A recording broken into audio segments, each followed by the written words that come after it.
The annual meeting of the World Economic Forum happens in Davos. I chat to some industry experts to help me decode Davos so you know what are the key topics to look out for.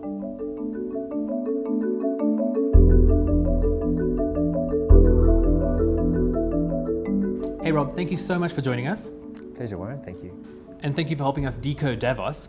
So my first question for you is, World Economic Forum happening in Davos in a couple of weeks. Why is Davos important? Why is this an important event?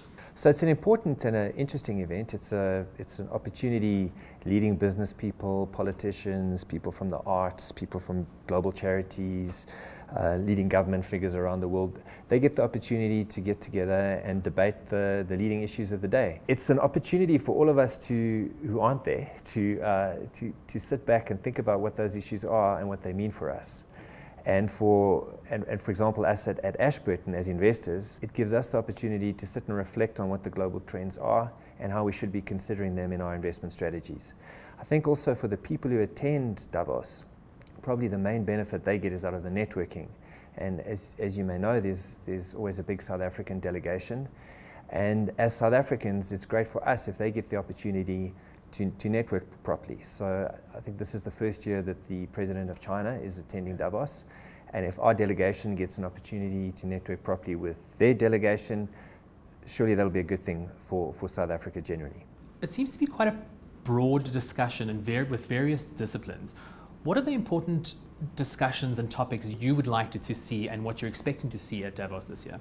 They've picked an interesting theme. Their theme is responsive and responsible leadership. I think the first thing that it really brings out is there's going to be a really intense debate on governance. If you think about global politics, people like Donald Trump and Vladimir Putin, to what extent are they showing responsive and responsible leadership? So I think there's that kind of sort of global debate.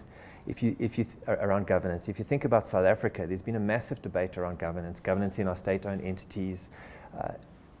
One of the most important factors that helped us avoid a ratings downgrade in December from S&P was the fact that we have very good governance in many of our institutions.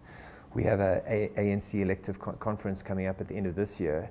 It'll be interesting if our politicians can really go ahead and demonstrate some responsive and responsible leadership. So I think governance will be the first theme that one really sees spoken about or sees analysed in detail at Davos, and it'll be very interesting to see what comes out on that. What are you personally looking forward to in learning at Davos this year? It's the whole theme of inequality and how that gets addressed. Obviously, that's probably the single biggest issue facing South Africa.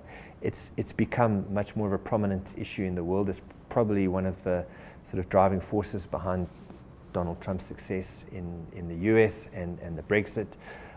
So I think there's going to be some very intense debate around inequality and around the fact that increasingly there's a feeling that there's not much point to economic growth that increases inequality.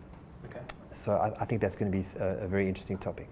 Rob, thank you so much for joining me. Super interesting stuff happening at Davos this year. I'll be keeping my eye out on what's happening there.